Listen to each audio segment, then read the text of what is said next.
Hello and welcome to the RetroMacCast with James and John, where in each episode we'll stroll down the Macintosh memory lane. We'll discuss older Macintosh computers, collecting all things related to the Mac and Apple computer, and current topics from the perspective that only a couple of old Mac fans can provide. And here we are. Here we are.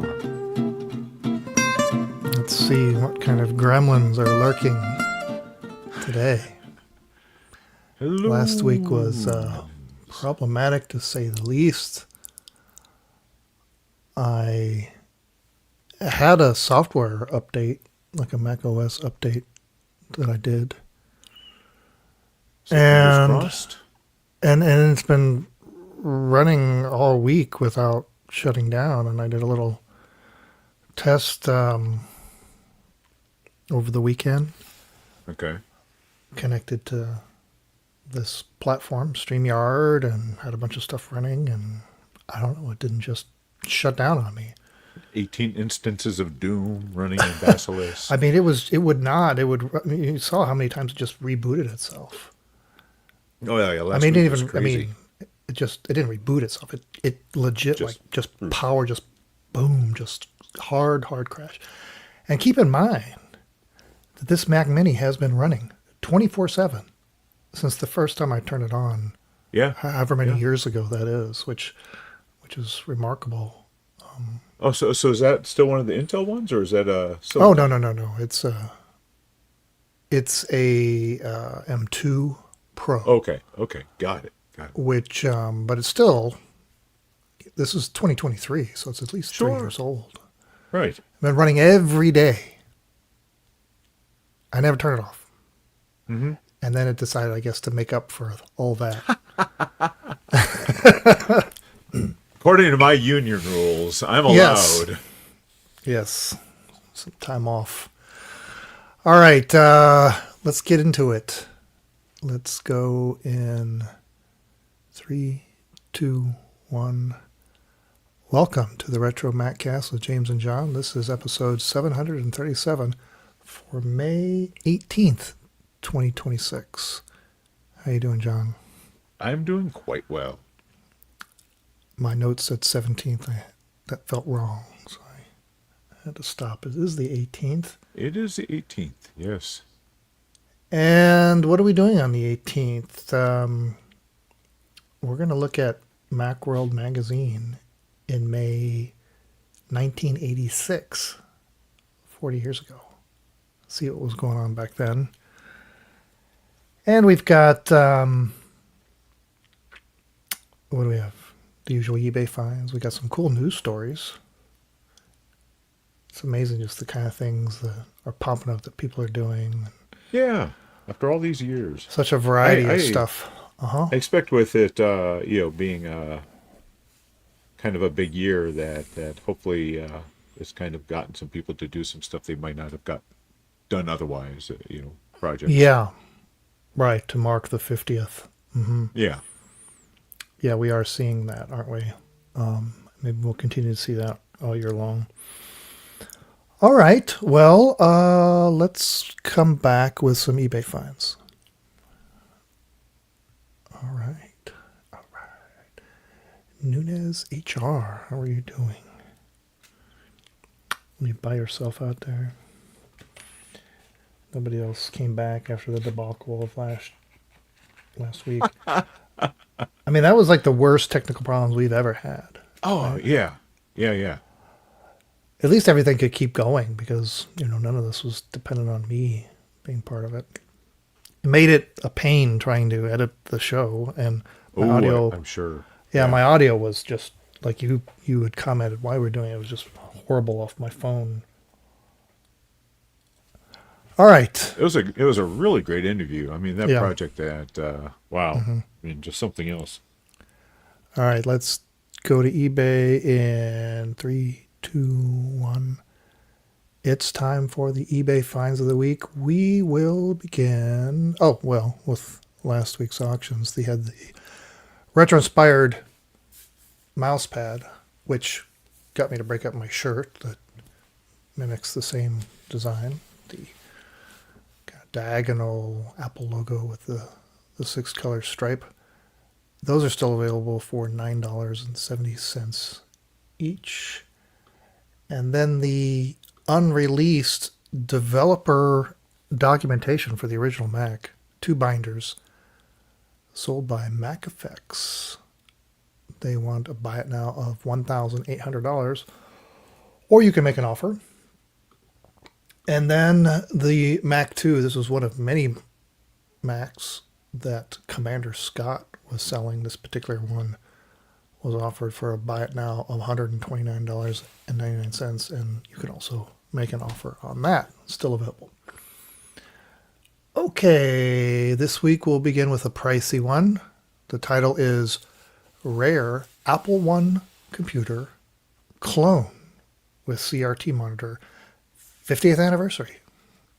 All right, well, what does that really mean?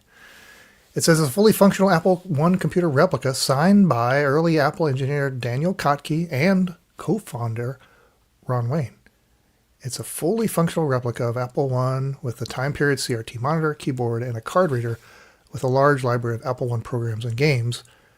And let's see, it's an exact replica, meticulous attention to detail. Gives some information about it. It even has the white ceramic 6502 processor, which is nigh impossible to find. I actually searched through a bunch of my old arcade boards.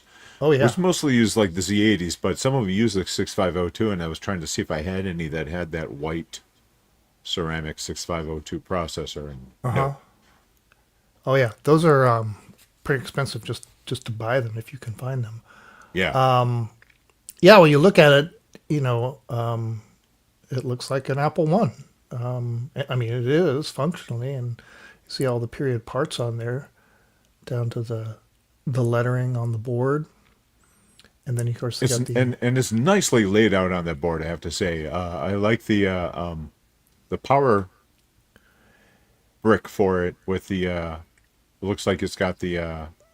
Right, so RF, there's like RF a video adapter out and the switch, and it's got a nice Apple One computer made in California.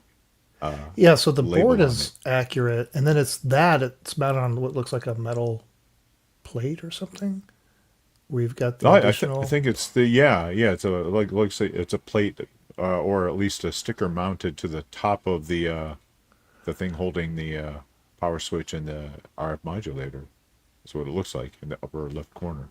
Yeah, well, I meant all those components look like they're mounted on. Oh yes, yeah. The whole thing's mounted on a board. Yeah, right.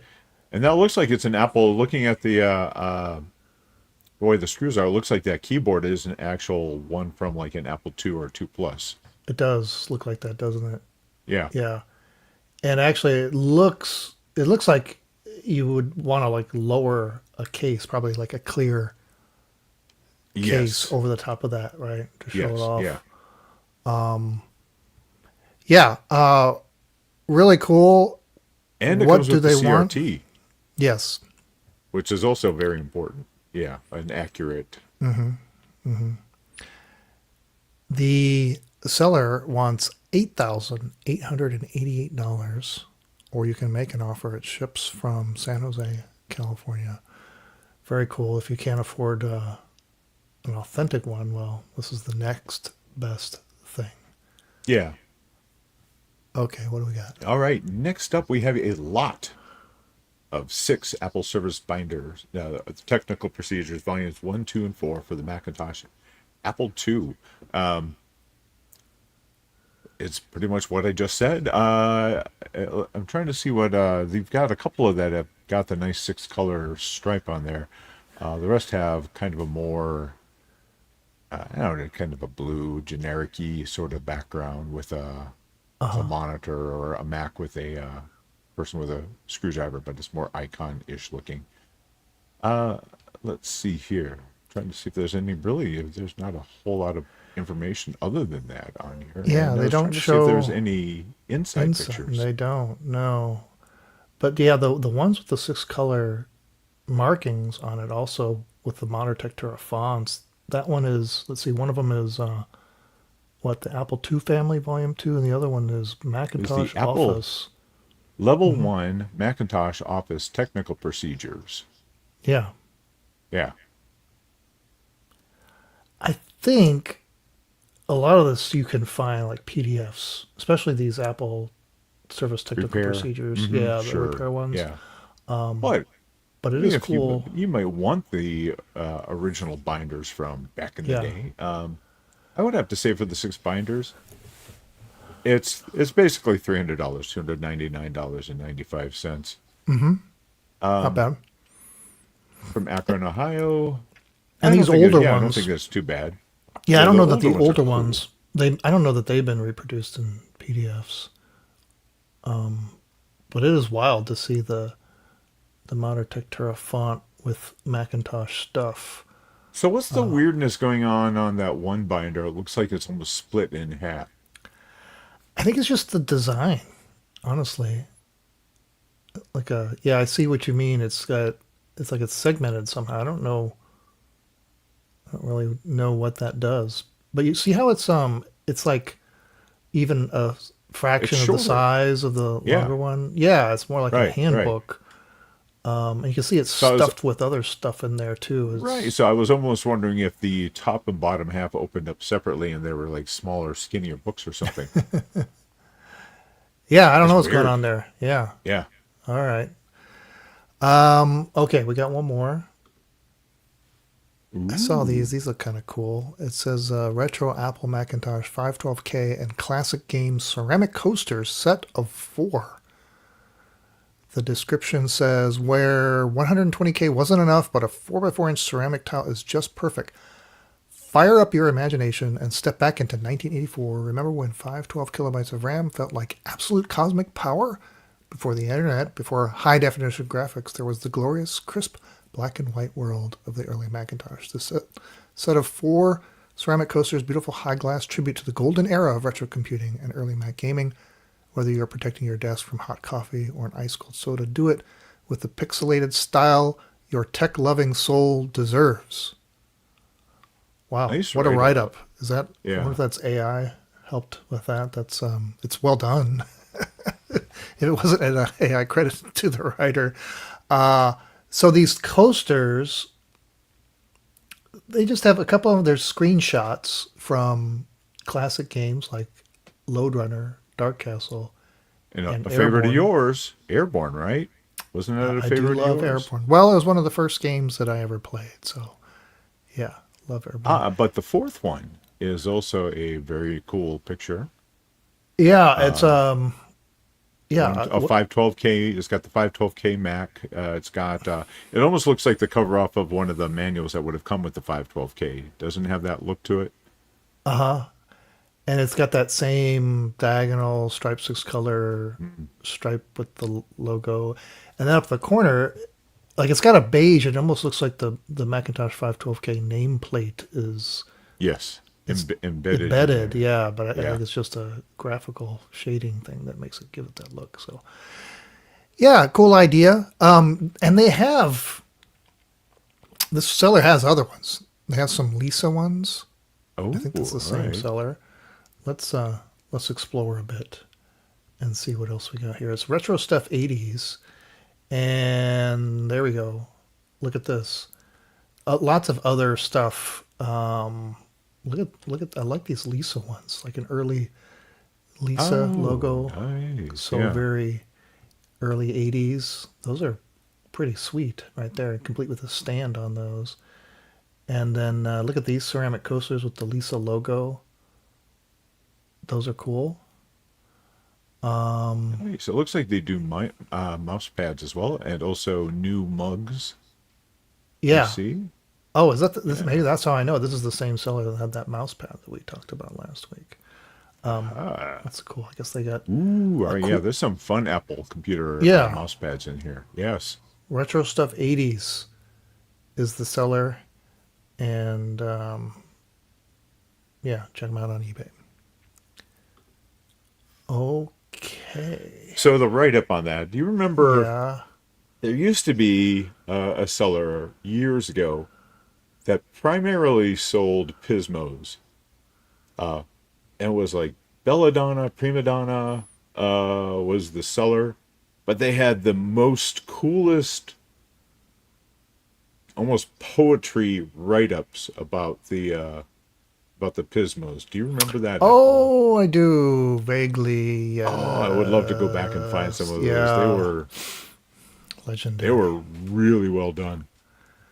Pre-AI. Yes, yes.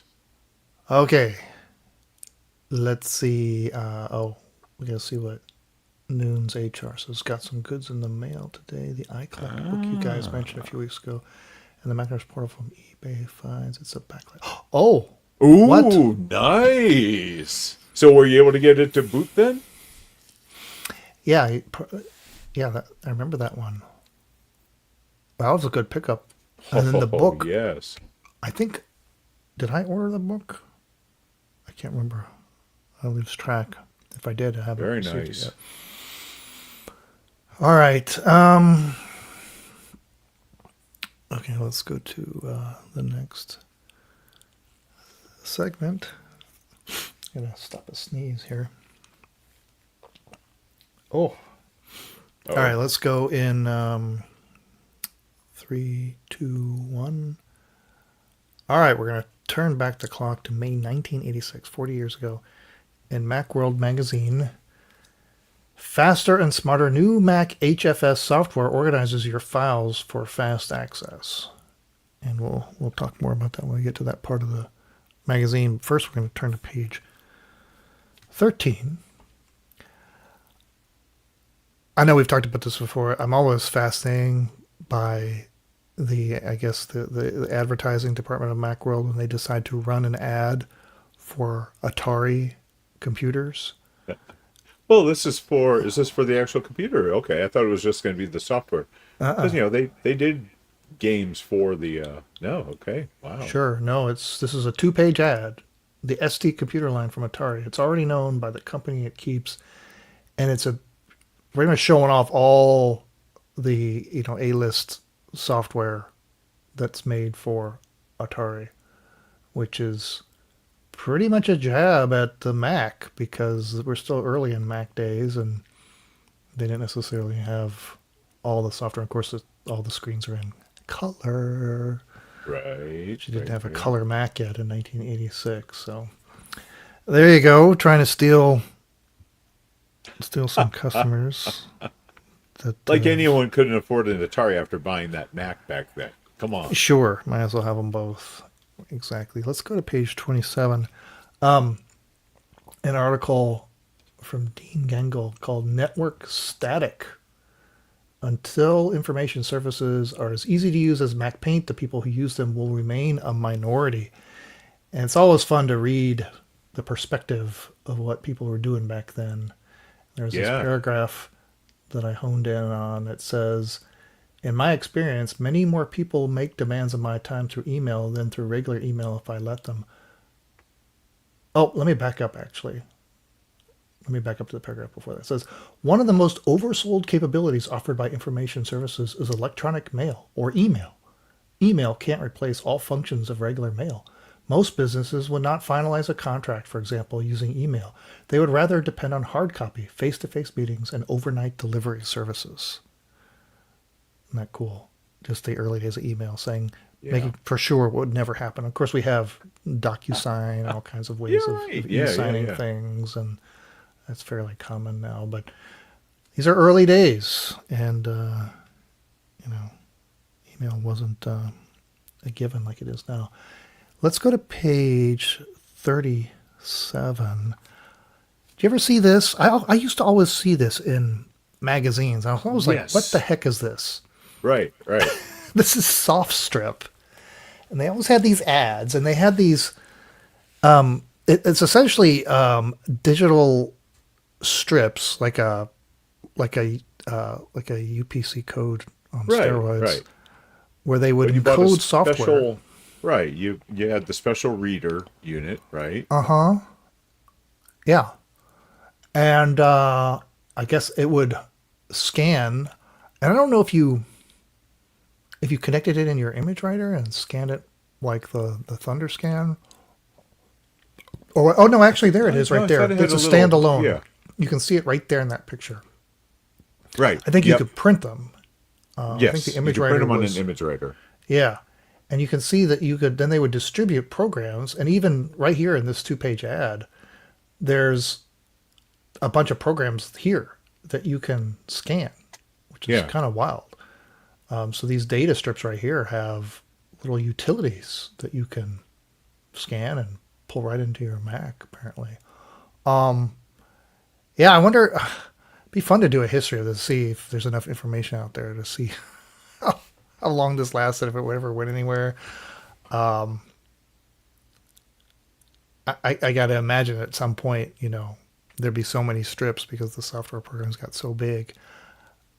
For grins, exactly. I would Yeah. love to do the math. That's what we should do is revisit this and do the math and say, what if, let's just say, take some kind of program that you're use. I was going to say a lot of stuff we do is cloud based. I was going to say Microsoft Word, but I think we don't even use it, like web based or something.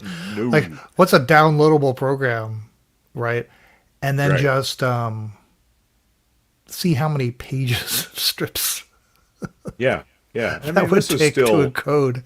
400K, floppies, maybe some 800K floppies Yeah. out there if you got the. Yeah, But I would be curious to see what the data density is on one of those strips. yeah. You can see how the printing right here, how fine that is. And then how long, I wonder, if you found one of these machines today, like just experiment, see how long it would take to just even scan one of these things. Yeah. Very cool.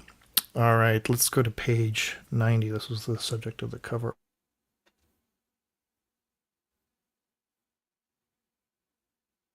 Oh no. Did we just lose James? Oh, James.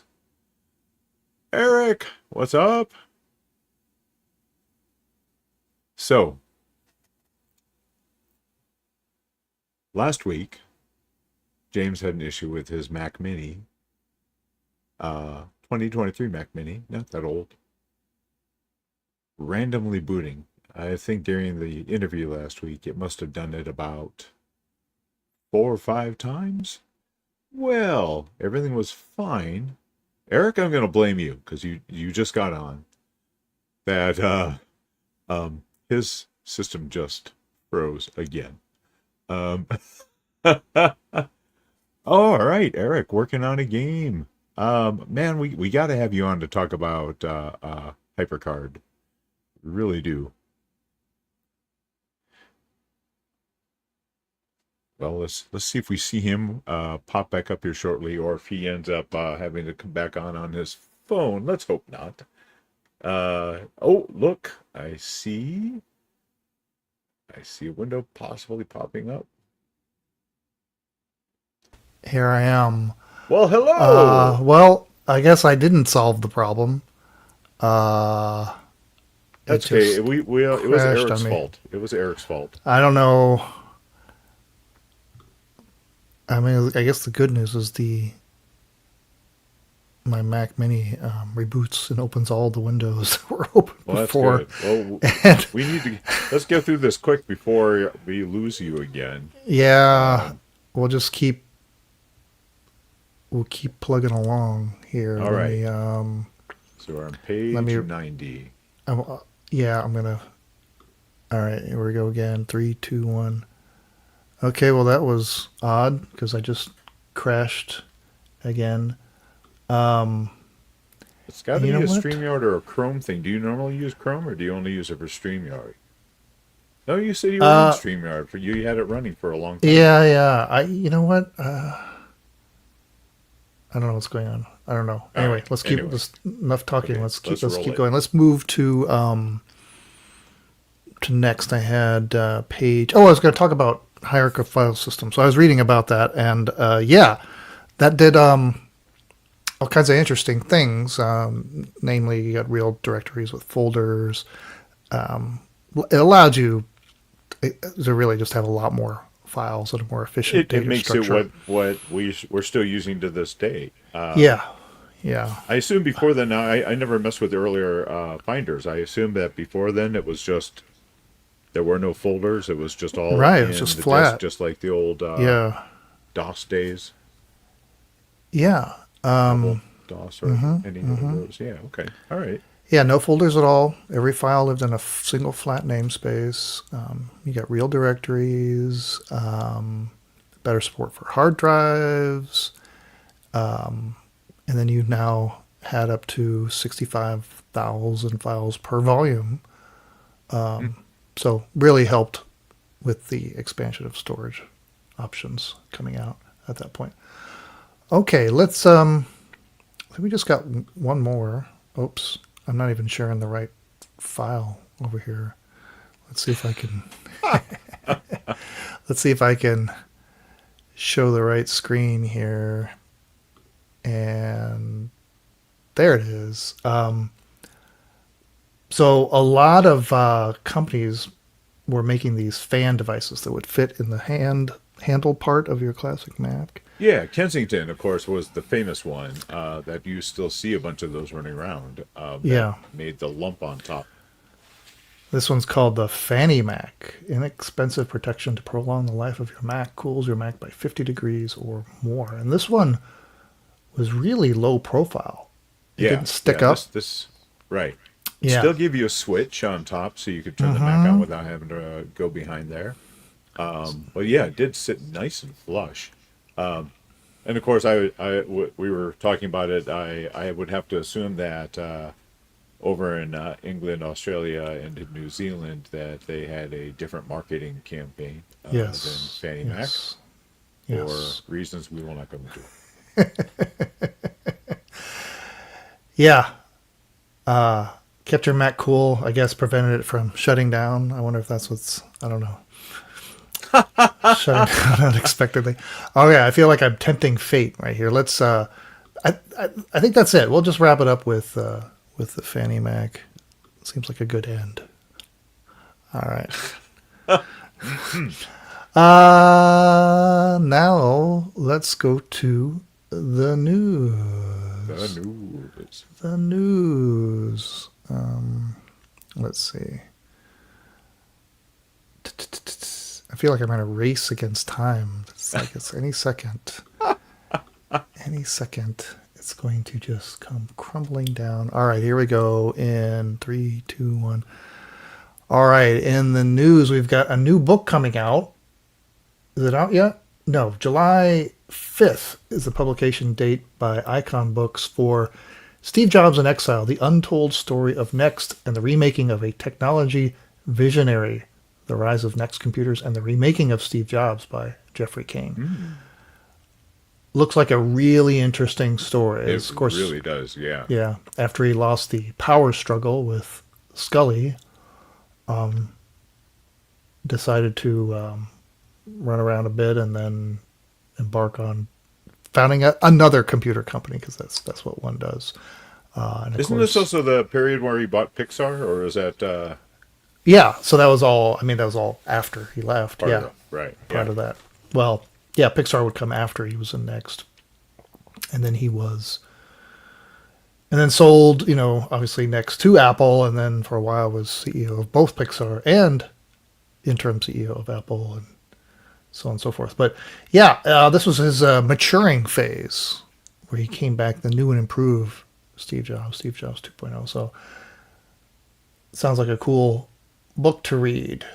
And then, and I should mention the Computer History Museum in California, they're going to have an event, in-person event. I think the author is going to be there, probably. Yes, book talk. This is on May 26th. That's at the Computer History Museum. Okay, boy, we somehow missed this. At the Long Island Museum, they have a display called 50 Years of Apple Computers, the Kevin Linnane Collection, that has been running since February 19th, and it will continue to run through May 24th, so right around the corner. A huge display of Kevin's collection of Apple computers, starting with an original Apple I. I don't know about Kevin Linnane. I might have to try to figure out how to get a hold of him. Another person with a massive collection. And there's a video, if you go to the longislandmuseum.org website, there's a video shows a little bit about the museum and interview with Kevin. Quite an amazing collection. That little screenshot just shows you that, you know, he's got all the colors of G3 iMac. So that's at Very impressive. longislandmuseum.org. And then you stumbled across this over on Reddit Vintage Apple, the USB to Local Talk, now for sale. Well, I guess was for sale. What does this thing do? So Barlocore posted this on Reddit. They've come up with a USB to local talk adapter.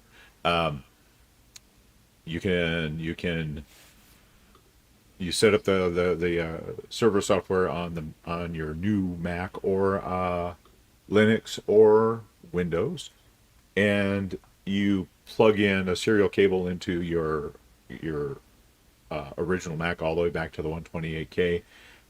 And it shows up in the chooser as a computer, like it's just a local talk. So you can transfer files from your new Mac or whatever new system directly to your old Macs, just using a serial cable in this adapter, which is $30. It is already sold out. He started selling them today, and they sold out like that. As you can imagine, pretty cool. I'm looking forward to him getting more of them in stock. Yeah, you You're can already enter on the waiting list. I need to add myself to the waiting list. Yeah, isn't it called? So it's Tash Talk. Why Tash Talk?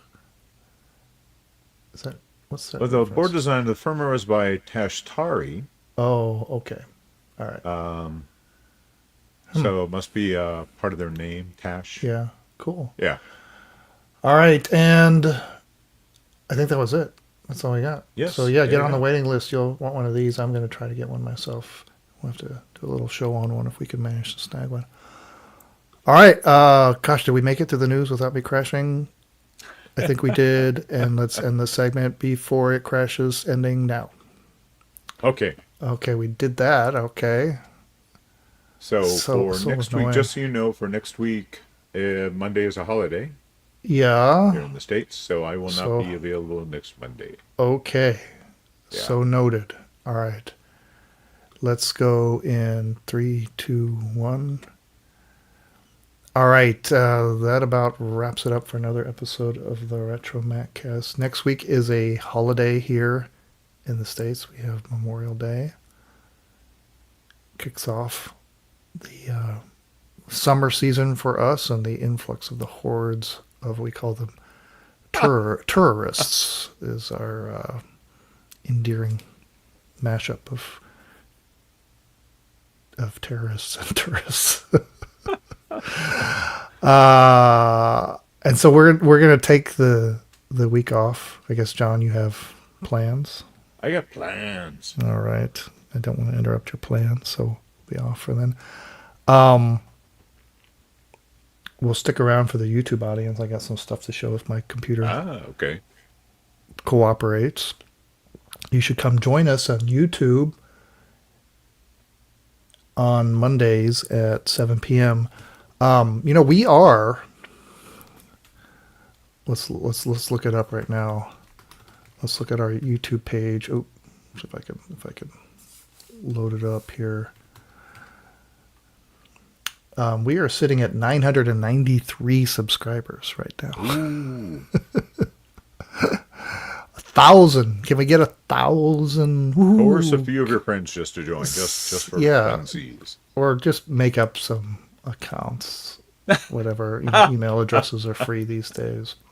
Gotta get to 1,000. And then that's when the big money starts pouring in. Yes. All the advertisers that we have. And I can get a computer that doesn't crash every 10.3 minutes. All right. Well, until next week, remember, it's not old. It's retro. Okay. I said next week, but it's 2 Oh. weeks. Okay. 2 weeks. 2 weeks. Okay. This is bonus time. So you were talking about books. John, do you know the name Owen Linsmeyer? Yes. Why do you know that name? Well, just as an author, isn't he? Yes, good for you. That's a legendary name. Author Yeah. of such books as The Mac Bathroom Reader, Apple Confidential, and Apple Confidential 2.0. These were like, I mean, I would just read these over and over. You know, when I was getting into the Mac and just wanting to know the history, like before the internet, this is how you knew about this rich history of Apple Computer, all the drama, the twists and turns, the personalities, all these stories. Well, about a month ago, there is a lot on eBay of Apple-related books.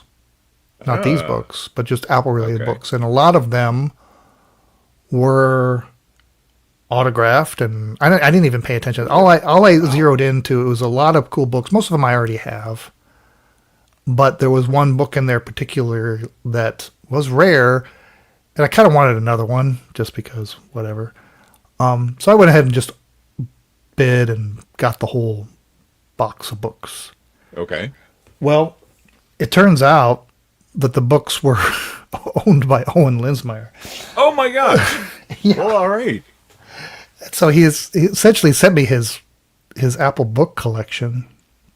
I did include some of his own. Those three I showed you were my own, but it included a bunch of others. Some, and I have a lot of these. So I'm just going to flash you some of these books. They're all very interesting. You want to read. So this Apple book, The Inside Story of Intrigue, Egomania, and Business Blunders by Jim Carlton, that was in there. We've got this classic paperback of Woz, the Which I have Prodigal that one. Son. Yep. And he's wearing those. Remember the glasses? The glasses, absolutely. Yes. Perfect. This one I have not read. It's a little newer, but it includes some Steve Jobs, The Silicon Boys, by David Kaplan. This one's really cool. The hardcover Defying Gravity, the story of the Newton. Very, very cool book. And I think this one was actually done with the cooperation of the Newton team. Let's see, I got Infinite Loop by Michael S. Malone. Now Apple, the world's most insanely great computer company, went insane. A lot of books came out around the time Apple was about to collapse. We got Jean-Louis Gasset, The Third Apple. This one's actually a library book. I hope it's not overdue. Card's gone. This is from the Chandler Public Library in Chandler, Arizona. Steve Jobs, we were just talking about his move to Next. Well, here's a story. But I don't think I have this one, so I'm going to have to read that. Read it in tandem with that other book that just was coming out. Fire in the Valley, The Making of the Personal Computer. Yeah. Friederberger and Swain. This one is actually, so now I'm getting into books that were autographed by the authors to Owen. And so it's got all these personal notes from Mike Swain to Owen in here. The next book, I think this one's autographed too. It is. Just by the author, Bruce. And a couple more. Remember this one? The Cult of Mac. Yes, of course. That you're Leander. in there somewhere, aren't you? I am not. Oh, okay. I am not.